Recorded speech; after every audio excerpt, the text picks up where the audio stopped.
lui raconter du sèche. Non mais il était là avec sa tringue, je sais pas ce qu'il fait.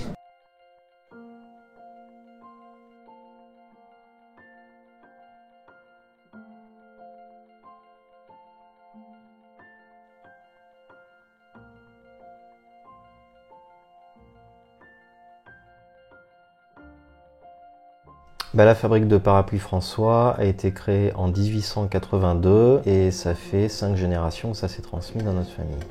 Alors c'est un métier qui est très rare, il reste que 5 fabriques de parapluies en France, il y en avait encore 400 début 1900. Il en restait à peu près 50 dans les années 60 et beaucoup de fabriques de parapluies ont fermé dans les années 80-90. C'est vrai qu'il y a une vraie démarche, on ne vend pas qu'un simple objet, on ne vend pas qu'un simple parapluie. On vend aussi un accessoire qui peut vraiment s'adapter à la personne puisque nous fabriquons aussi sur mesure. Et au départ, on va prendre un mât, on va faire le fraisage du mât. On va venir installer ce qu'on appelle le coulant et la noix, ce qui maintient les baleines sur le mât. Le coulant, c'est facile à retenir, il coulisse le long du mât. La noix, le coulant et les baleines seront fixés sur le mât et on pourra ouvrir et fermer le parapluie. Les baleines vont se déployer ou se fermer. Et donc à partir de là, il n'y aura plus qu'à faire la partie couture.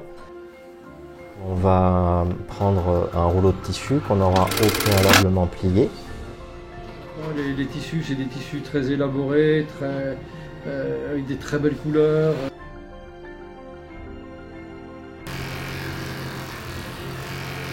Une fois qu'on a créé la toile du parapluie, on va lui poser son anneau à griffe avec le fond, le petit rond en tissu.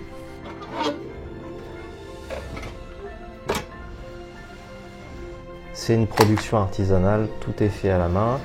Et voilà, maintenant le tissu sera plié. Il faut que ça résiste un petit peu à tous les temps, hein. Donc maintenant le vent souffle, la pluie est très forte.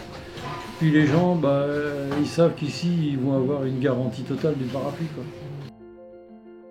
On a des parapluies absolument magnifiques, qui durent longtemps, que l'on peut faire réparer. C'est un vrai objet d'art artisanal qui se répare, qui est de qualité, qui est solide, qui résiste au vent, avec un vrai savoir-faire rare.